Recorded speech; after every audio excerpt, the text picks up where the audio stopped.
Welcome back. Adam, oh my God, it's been forever. It's been 6 minutes. How are you? Great. I've got a little drink, making sure I'm staying hydrated. You're very wicked colors today, pink and green. Oh, we are. Oh my God, Adam, we are. We didn't even notice until like 3 hours in. Yeah, that's crazy. Wow. Wow. Wow. Wow. Have you guys watched The White Lotus? No. Oh, with Jennifer Coolidge. We just finished season 1 and we loved it. Oh, okay. We started season 2 last night. Well, but you know who's in season 3? Who? Lisa from Blackpink. Oh yeah, I know. I did see that. Yes. Yeah. Blackpink. Dun dun dun dun dun dun dun dun dun dun. Yeah. That's the one. That's the Blackpink I always think of. Blackpink. What is that called? Tagline. What is it called when they do that? Catchphrase? I don't know. Signature. Musical signature. Yeah. Great. Shall we get into chapter 2? Let's dive right in. Yes. This is there's a lot to discuss, but it's a little quickie. Okay. Special Ari, this week we read chapter 2 called In Memoriam. Tell us what happens in this chapter. So Harry is packing up to go somewhere. Harry packs up to go somewhere and rereads an article in Memoriam, like memorial article. Obituary. Yeah. An obituary, thank you. And then like a little teaser from a write-up about a book that's going to come out. An unauthorized biography. Correct. And like, that's like pretty much it. And it's just 2 articles. Yeah. And thinks that his eyes are playing tricks on him. I guess that's the only other thing that's worth mentioning. Sure. So the chapter opens, Harry's hand is just like randomly bleeding for some reason. When he goes to wash his hand, he realizes that there's been like a teacup left out in front of his door. And it was so weird because he described it as like, he thought it was like a poorly set booby trap by Dudley. And I was like, is that a thing? Someone like leaves a cup of tea out is like a booby trap? It's so... The beginning of this chapter is so strange because you don't know what the fuck is happening. I know, and it's all over the place. It's so hectic. Yeah. And I had to rewind it because I was like, wait, he cut his hand on the teacup? No, his hand was already cut and then he broke the teacup. I was like, okay. So he cleans up the teacup and then he's like, goes to like rinse his hand or pat his hand where it's like bleeding. He's like plaster. He went to plaster his hand. Yeah. AKA a Band-Aid, y'all. That's what that means. But he has only a few days left of not being able to use magic. And he's like very annoyed because he's like, oh, I'm about to be 17 and I don't have to like mess around with this muggle nonsense. But then he like admits to himself, he's like, I wouldn't really be able to like heal my wound. So I better ask Hermione how to do that. What class would they have even learned that? Do you think? First of all, they have Madame Pomfrey for like everything. That's like, I know, but I feel like that's a level of. I guess you don't learn anything like that in school. How does Hermione know how to do that? Well, she knows how to do all. Yeah, Hermione just learns how to do stuff on her own in her spare time. Yeah. So yeah. Because I guess, because we take a health class in school. Yeah. Where's their equivalent? I know. Yeah. What is that version for them? This is what I'm saying, that it's just Madame Pomfrey. And it's not a class. It's just, they're just like, yeah, just go to Madame Pomfrey and she'll just do it for you. Yeah. Do you think that she like trained at St. Mungo's then? Do you think that's what that means? That she would have had to go? I hope that for her. Yeah. Yeah. So basically, Harry apparently cut his hand, or I think it's specifically a finger. He like cut his finger because he's packing up his trunk. he's like gingerly looking to see what exactly cut his finger. And when he's like pulling other stuff out, the things that he pulls out include the Cedric Diggory champion badge from book 4, a cracked sneakoscope, which I believe Ron got for him in book 3. Yeah. And then the greatest hits. Yeah. Yeah. And then the locket, the Horcrux locket. Which was not the Horcrux locket. Which was not the real Horcrux, yes. And then he discovers what the cut his finger. Crux. The faux crux. Yeah. Brilliant, Adam, brilliant. He finds what cut his finger. It is a fragment of the mirror that Dumbledore, that Sirius Black had gifted him. The other dead father figure he has. One of the 3. Yeah. He was like, here, I'm going to give this to you so that if you ever need to contact me, you can use this. And then Harry like never used it. So and then Harry's feeling a lot of emotions. Until it was too late. Yeah. Harry's feeling like a lot of emotions because he's like, I don't want to think about this right now. At Harry because he's such a teenage boy when he says like he had never actually cleaned his trunk out the entire 7 years he had gone to this fucking school. I mean, as a teenager, I was not the cleanest teenager. I'll just say that. Adam, you came into you saw my the state of my bedroom a couple times. Yeah, but I always at the beginning of well, first of all, I always had a new backpack at the beginning of every year, but I feel like even like once I like started using the same bag, I would always like clean it out at the beginning of the I would be like, here's my new I'm a fresh year, gonna get started fresh. Yeah. I also would get a new backpack at the beginning of every year. I don't know. I mean, I guess obviously it's like a very big trunk. So maybe it's just because like I don't know. I mean, it doesn't surprise me that a teenage boy just like was like, yeah. He's still got those fucking cauldron cakes in there, probably that Ron ate last year. I bet. Yeah. So he's packed like several things into a rucksack, like the more like important stuff, like special stuff. So this includes the photo album that Hagrid gave him, the Marauders map, his wand, and the locket. Yeah. The faux crux. It's very much giving like in a cartoon when they have like the knapsack on a stick. Yes, that's exactly what I kept imagining, even though I knew it was like an actual rucksack. Yeah. There's also a huge stack of Daily Prophet newspapers, one for every day he's been there, because he's trying to make sure he stays as informed as he possibly can. Yeah. He also notes that Hedwig is there and sleeping, or at least pretending to sleep, because he thinks that she might be mad at him since she can't like fly around that much. And I was like, you know what? I love that Hedwig just remains sassy in every book. I think this is the sassiest character in this book series. Yeah. I love Hedwig. I'm here for it. There is a mention. Not for much longer. Adam. Don't remind me. There's mention of Charity resigning from her position at Hogwarts in one of the Daily Prophet papers. So we don't know if that is true or not. Which absolutely would not be.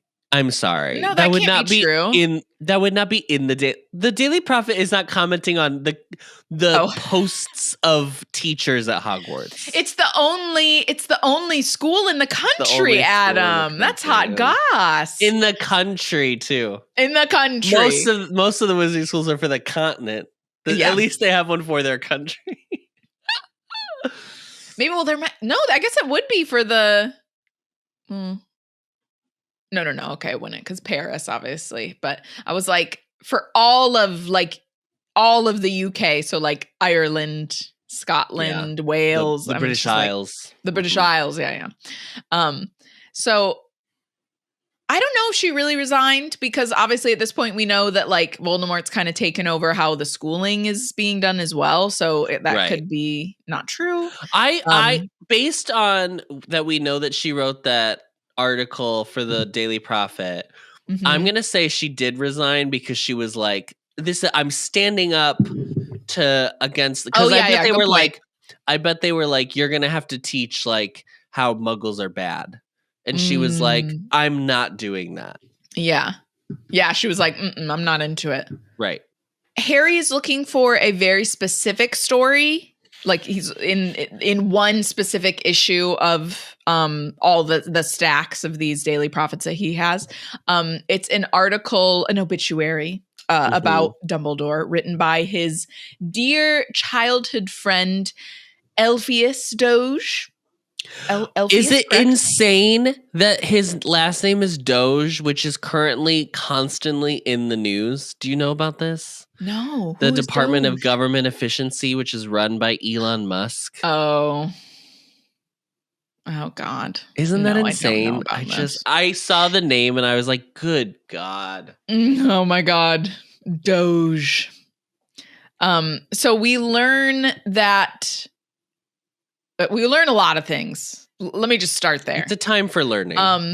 It is a time for learning. There's a lot to learn. Listen, you may say to yourself, this is the last book in this book series. Since surely it's just going to be a lot of wrapping things up. And there is so much that we learn in this book. It's crazy. So much new information is coming into us. So we learn that apparently Albus Dumbledore's father was like a muggle hater. And he went to jail for attacking like a group of muggles. He died in Dumbledore. Azkaban. What? He died in Azkaban. Yeah, he died in Azkaban. So it was Albus and then his mother and a younger brother and a younger sister. Him and Elphias became friends when Elphias was a child and had like dragon pox. Yeah, he was recovering. Yes, this meant a lot to Doge because obviously he would have been seen as kind of like an outcast because of the dragonpox situation, but Albus was always very kind to him. So Elphias writes a very, very flattering article about Dumbledore and how he was just like this incredible student, incredible friend. Everyone thought he was going to end up like having an incredible future. It's so crazy because when I was reading this, I was like, this sounds like Tom Riddle. Did you have that thought? I was like, this is like the same thing, basically. But it's he just chose every opposite decision. Yeah. So we also learn that his brother's name is Aberforth. He was 3 years younger, and he was very different from Albus. Yeah, the craziest part of this obituary is the part where it drags Aberforth in public. I was like, Aberforth is not dead, guys. Like he's also like very much alive, probably reading this and being like, reading this right now. Yeah. It's not about me. So he's very different. His stupid brother who was quick to duel. He was like, he got in a lot of fights. He handled things like in a very physical way. They didn't have a good relationship. I was like, this should not be in the obituary. Yeah, Diva. It was crazy. What are you writing? He was like, but he did say, he was like, they didn't really get along. But then also at the same time, he later does say that like they were close in some way. Like somehow they were still close or like kind of found a way to like get along with each other. Yeah. However, he does mention that it probably was very difficult living in Albus's shadow. So unfortunately for young Albus, right before him and Elphias were going to like do this like travel or trip traveling around the world, a gap year. Gap year, seeing all the wonders of the world, exploring very magical things. Albus's mother dies, which means that Albus now becomes the head of the family, and he's basically responsible for taking care of Aberforth and his younger sister, Ariana. 1 R, 1 N? 1 R, 2 N's, if I'm remembering correctly. Wait, maybe not. I'll double check, because I forget you listen, so obviously you wouldn't have just seen it. No, it looks like it's 1 N, like Ariana Grande. N. Okay. 1 R, 1 N. 1 R, 1 N. I just have to say, I will never forget opening the last Harry Potter book and reading about a character that had my name. I was like, iconic. This is, and at this time, Ariana was not that popular of a name. I think now it's a lot more popular. Yeah. And I was like, I couldn't believe that out of all the A names she could have gone with, she chose Ariana. I was so happy. I know. So yeah, very sadly, he has to cancel his trip with Alpheus. And then Alpheus like talks about how while he's traveling, he's like writing to Dumbledore the entire time. And I was like, you are such a bitch. I was like, can you imagine like if we were going to go on a trip together and then like I couldn't go because of a tragedy. And then you were just writing me the entire time being like, oh my God, it's incredible. Today we scaled a mountain and I found these magical artifacts. Hope you're well. Like, hope you're well. Like insane. I was like, hope Ariana's doing good. Yeah. How's Ariana? Ariana, what are you doing here? Ariana, what are you doing here? So I was like, that was like very savage to me. I could not believe that he was doing that. So then he sadly during his travels, Alpheus hears that immediately following the mother's death, I can't remember his mother's name.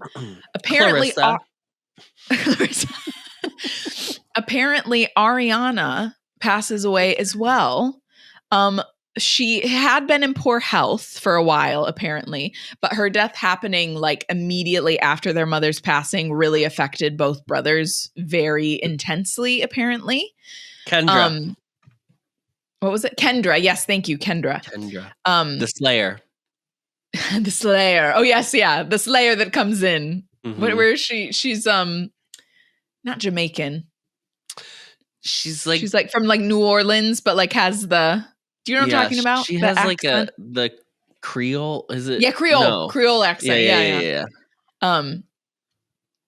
So, I forgot to tell you, Faith just died on, I like finished where you are. What is it, season 3? Yeah.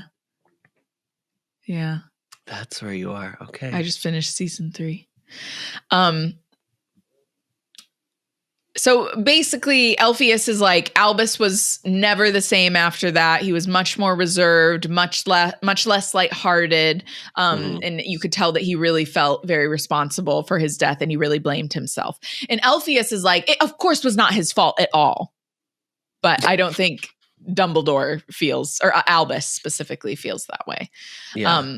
This tragedy sadly also tore the brothers apart. But apparently Alpheus says that they found a way to reconnect later, or at least like become cordial later in life. Yes, become cordial. Yeah. Again, if I was Aberforth reading this, I'd be like, I did not need to be a part of this obituary. Yeah.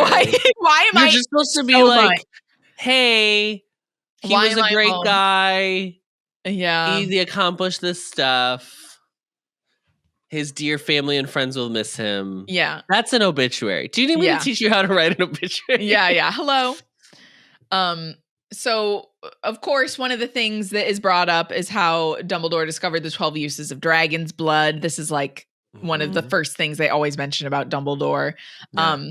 We never know what they are, by the way. No, we never learn what they are. Use of these fucking dragon's blood. But and then like he did all like finding these 12 uses is apparently going to help generations to come. It's giving George Washington Carver with the peanut. Oh yeah. Do you know what I mean? Is it how many uses for the peanut? How many was it? A lot. I can't even remember. More than 12. More than 12. Yeah. There also apparently like has never been any wizarding duel that matched Dumbledore's duel with Grindelwald. He also did all these amazing things as the head of the Wizengamot. And Doge is just basically like, I'm going to miss my friend terribly, but it's truly the wizarding world that is really losing just like such a treasure, such a national treasure for our kind. It's so interesting because they talk about how he was like everybody thought he would be the Minister of Magic at some point, and then he never wanted to be blah blah blah blah blah. But he was the head of the Wizengate. He was the Chief Justice of the Supreme Court. Yeah.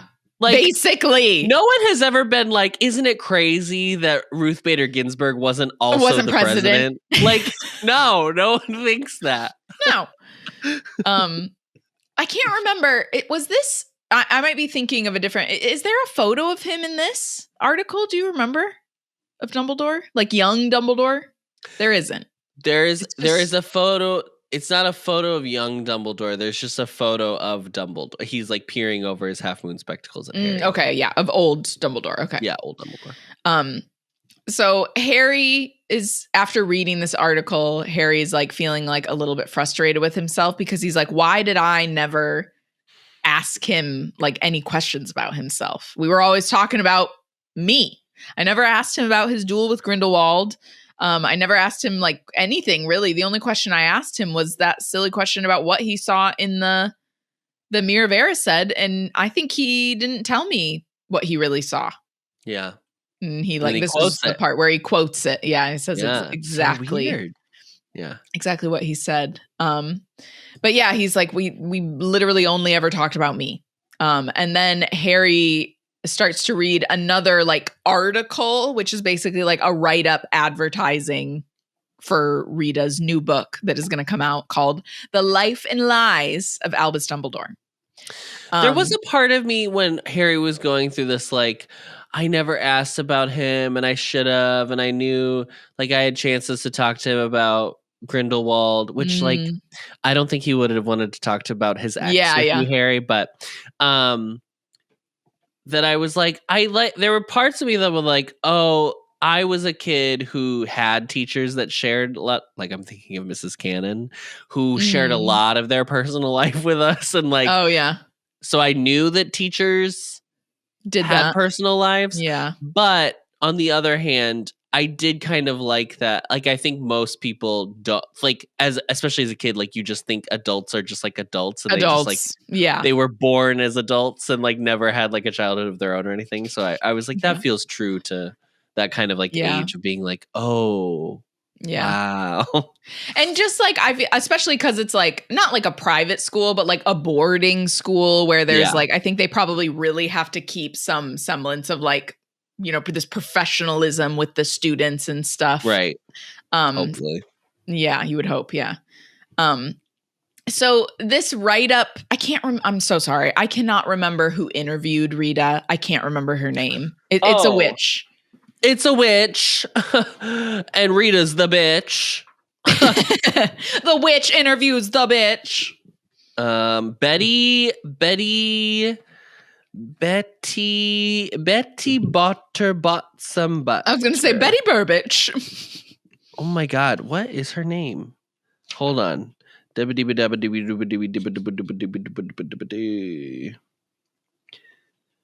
Braithwaite. Braithwaite. That's why I couldn't remember it. Braithwaite is one of the maids' names in Downton Abbey at one point.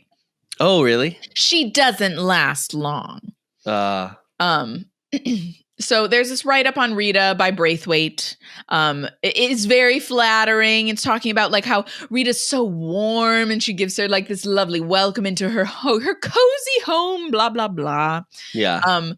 And then right away, like, I think Braithwaite brings up like a comment that Doge wrote that was like, oh, her book has as much truth as like, what is it called?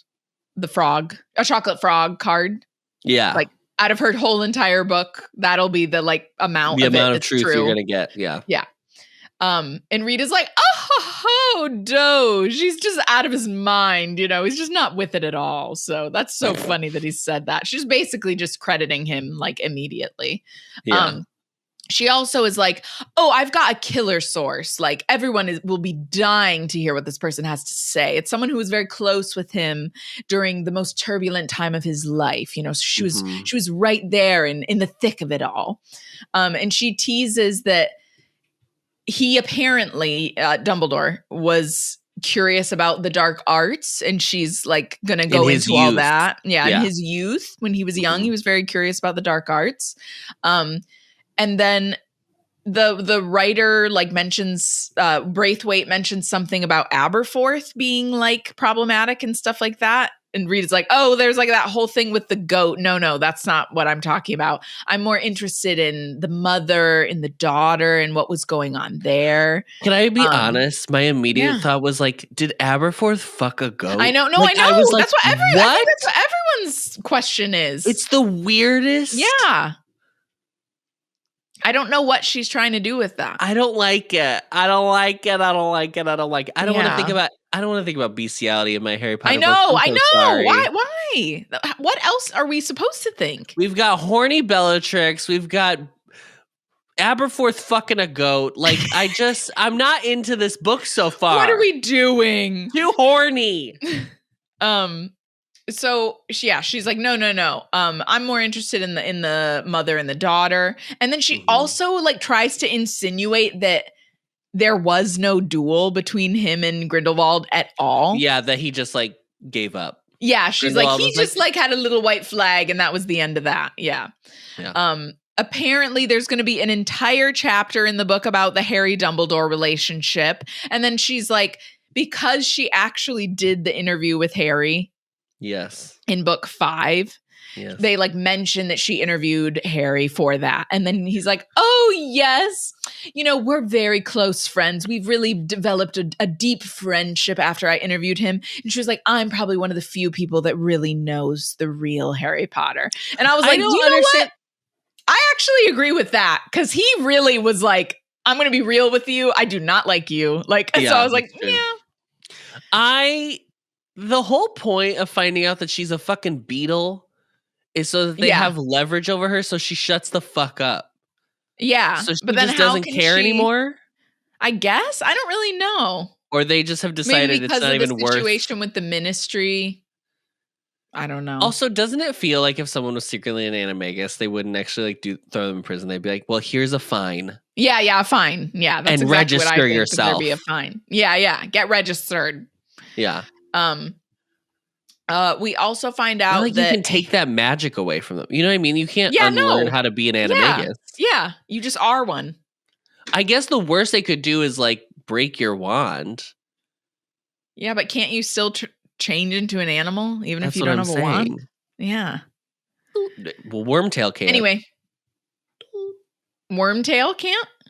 Yeah, remember he snatches the wand and then he's like, he like puts it on his head and he turns into a rat. We also find out that Harry has given evidence against Severus Snape being the one that murdered Dumbledore. So he has come out and said it was Snape that murdered Dumbledore. Yes, but the insinuation is that maybe Harry did it himself. Yeah. So so she's like, but notoriously he has this horrible grudge against Severus Snape. And I was like, and he was seen running from the tower. Yes. And I was like, Rita, that's the other way around, first off. Snape has a grudge against Harry. Yeah, true. Like, I was like, what are you talking about? I think they have a grudge against each other for now, sure. But like originally, I was like, he was not the one that had this grudge. He didn't start it. No. Harry was kindly taking notes in class. Yes. And then day fucking 1, Snape was like, he tried to comfort him. You're going to take notes. Oh my gosh, he's just insufferable. Again, an 11-year-old. This is an 11-year-old child. Glory. I know. And even put a stopper in death. So Harry like reads this weird ass article, teasing Rita's book, and then he just sort of is like spiraling internally because of what he's read in the little teaser, and he's like going through kind of what she's saying and just like getting more and more heated, and then he like yells, he's like, lies, and I thought this was so funny because there's a neighbor outside who's like, oh, who had just like turned off their lawnmower for a second, was like, yeah. The fuck? Yeah. And so then Harry sits down on the bed and the mirror fragment catches his eye. So he like picks it up. And then he thinks for a moment that he saw a bright blue eye. Dumbledore's eye. Yeah. And he's like, which he wouldn't see in this mirror anyway. Because it would be Sirius's eye. But he's like, that's weird. But he convinces himself, he's like, no, I must have just imagined it. It's just my imagination because I was thinking about him. And that I don't even remember where this goes. Truly, I do not remember where this goes. Oh, great. I'm so excited for you to find out. Harry, I'm already annoyed with Harry. You know what I mean? No, I'm not. I need to be nice to Harry this book. It's the last book. Give him a chance. Go through it. He's going to have a whole cycle of life in this book. Let's say that. Yeah. And that is the end. That is the final second chapter. I'm going to say it. It's crazy. Chapter. Nothing happens. He reads He reads 2 articles. It's literally just Dumbledore's backstory and potential backstory, and that's it. Yeah, two reports of Dumbledore's backstory. Yeah, this is the Dumbledore galore. That's what the chapter should be called. Oh wait. Oh yeah, Let me tap the. It's the too blurry. Yeah. There he is. Is there another photo in the other one? I don't think there is. I think it's just an article. No, I think that's later. Oh, tap your camera again. No, I look gorgeous. Gorgeous. Yeah, no other art. No, it's weird to have it's actually weird as you're reading these books to have a photo in the actual thing. Yeah. It's never happened. Yeah, we never. I don't think it's ever happened before. Yeah, that might be the first and last. First and last of a photo. Well, great job, Ari. Real quick week this week. It was really fast. But speaking of Dumbledore, we have to talk about the casting news. Oh my God, John Lithgow. Casting news. Yeah, John Lithgow. So they're just not doing because the original series, they had to all be British. Yeah. So I guess they're just. I guess they're not doing that this time. Yeah. I mean, I loved his performance as Churchill. Yeah, I mean, John Lithgow he's a great actor. I am having trouble seeing him as Dumbledore right now, but that doesn't mean that he won't be good. I just obviously it's hard to picture certain actors in roles until you actually see them in the full getup sometimes. In the full geesh, yeah. Yeah. I do hope that the kids are actually British, and I really want Ron to be a redhead. Instead of what? Like all the photos I've been seeing of the children they're considering, like, aren't actual redheads. Oh, they're like they're gonna dye his hair. Yeah, and I mean, to be clear, like, I'm not a natural redhead, but like I have red hair. My hair is colored red, so it's like one of those things. Where I'm like, can you at least just like have them have their hair red when like they're going in for this? Yeah. Oh, we'll see. I think we'll see if it gets made. Honestly. Oh yeah. There's just so many. There's so many actual redheaded kids that I'm like, can we just have a little redheaded boy play Ron? Why can't it just be a little redheaded boy? I guess maybe if it's like a freckled face boy and he just doesn't have red hair, you could just dye it red. I guess. I don't know. The photos I've been seeing, I'm like, is that kid giving me a Ron vibe at all? This is why, but I also I don't like when they like tease potential people for like, it might not even be any of these and kids. then show me. Yeah. Or so just don't even tell me. And then just let me watch the show. You know, there's like a rumor that Tom is going to be Lucius, and I don't know if that's true or not. I mean, he'd be the right age technically. Yeah. And he wouldn't have to be a part of it until book 2 or season 2. No, he might be still a little young for Lucius. Because I think Lucius is supposed to be older. I don't think Lucius and James were in school at the same time. Maybe they're doing like younger James and Lily had though. to have had Harry like right out of high school. Yeah. Lucius gives me a little bit older. Yeah. He's in season 3 of White Lotus. Jason Isaacs. He's married to Parker Posey. Oh, okay. Can't wait to watch. Yeah. I should see if there's any castings for like Lily, because I would be I could play Lily, but that's like literally the only character I could play. Just give me one scene. I know, yeah.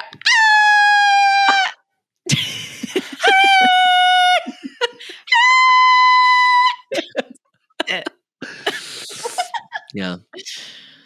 Well, great job, Ari. As always, thank you so much for all of your hard work.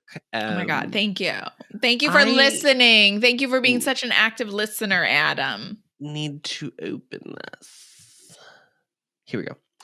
That wraps up this chapter. Next week, we'll be reading chapter 3, which is called The Dursleys Departing.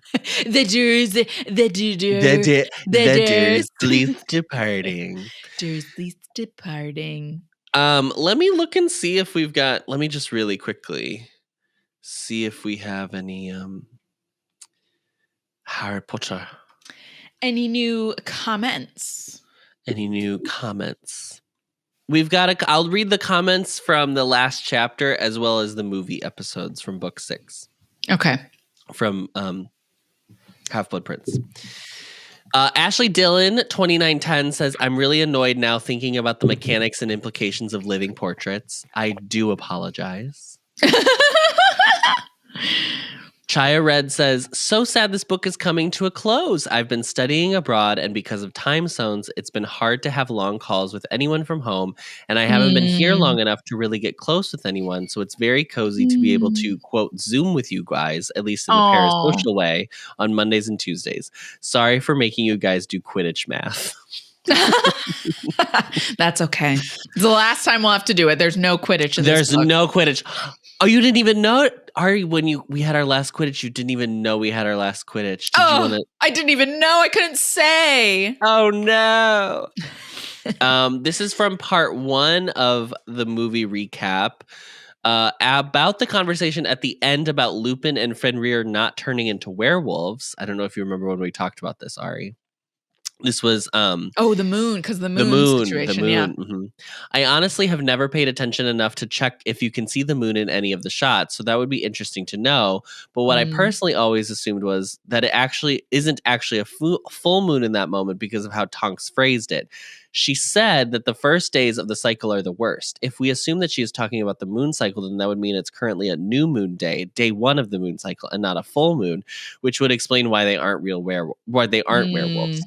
What that wouldn't explain is why they'd be affected by a new moon. But honestly, my brain has this habit of just finding even the smallest potential reasoning for things and running with it without further questioning it. So I always just thought, well, if a werewolf is affected by the full moon, then it's not a big leap to think that they could be affected by other phases of the moon as well, just in different ways. Yeah. But that's obviously never canonically brought up in the books. Mm-hmm. As always, a fantastic episode. I'm always looking forward to new episodes coming out every week. I want to give a big thank you to the two of you. For the past 3 years, I've been sadly chronically ill, which has taken my ability to live a normal life. I spend my days at home with very limited social contact. Content like yours is the thing that makes me feel connected to people and helps me feel less lonely at times. It always also manages to bring laughter and joy into my otherwise very boring and lifeless days.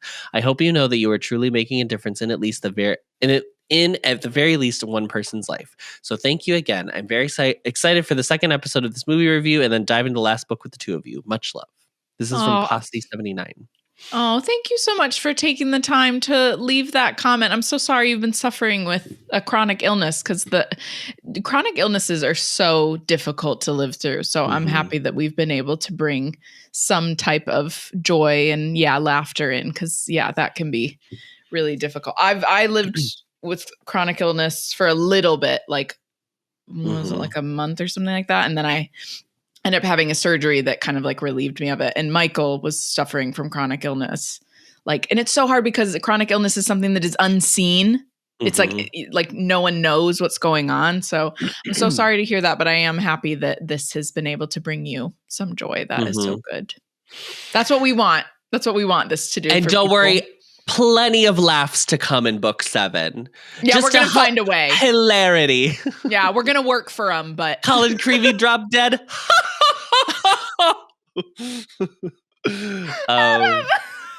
I can't. We have to laugh, otherwise I will cry about Colin Creevy. Adam will cry, yeah. And final couple comments. Amelia said, woo, congrats on finishing. I will miss you guys. Happy New Year. Thanks for your hard work so far. Also, I wonder if Ari will be on any other content after this finishes. Ari! Lovers of lore. You're truly such a delight to listen to. Adam and I will think of something. Your chemistry with Adam is top notch, miles better than what Harry and Ginny had here. Adam. We should have been Harry and Ginny. That fucking I'm a much better actor than Daniel stupid Radcliffe. During your time off, I shall crawl back to watch your video books of the previous vids of the book series. I'm going backwards, but I can't get enough of you two. See you guys again soon. Thanks again. I did think about doing that. I was like, I should go back when we finish and listen from the beginning because I haven't ever done it. And then Nada7 says, "Hi, not very much of a commenter type of person, but I just wanted to say, please don't stop doing these videos. I swear to God, it's my favorite thing to watch whenever I don't feel good or whenever I'm doing my house chores. You're both very funny and intelligent also, so it really helps me get through my lonely college days. Love you guys." Wow. I love that these videos offer so many people comfort because truly sometimes Adam and I are just like, okay, let's do our little pod. So we're just talking into the void. Literally. Yeah. Sometimes, genuinely, it feels like we're talking into a void. That's the perfect expression. So I'm so glad that you guys have like had such positive feelings about the pod. That's so good. Great. I think that's it. Thank you for your kind words. We love hearing what you guys think. You can find the podcast on Apple Podcasts. Let me move this over here because my eyeline just changed. I know, that's exactly what I did. I did the same exact thing. You can find the podcast on Apple Podcasts, Spotify, or wherever you find your podcasts, as well as video versions on the Ampliverse YouTube channel and Spotify. As always, don't forget to rate, review, and subscribe so that we can get a perfect Newt score. 5 stars only, or else you will be left at post-passing with an unauthorized Rita Skeeter biography. Oh, my worst nightmare. Imagine. My nightmare. Don't forget to follow us on Instagram at HBAnxious or YouTube and TikTok at The Ampliverse. We are hosted on Spotify for podcasters, so thank you to them and a proud member of The Ampliverse. Please check them out at theampliverse.com. Thanks, Ari. Ariana. Thanks. 2 R's, 2 N's. Thanks, yeah. Yeah. And as always, Knox.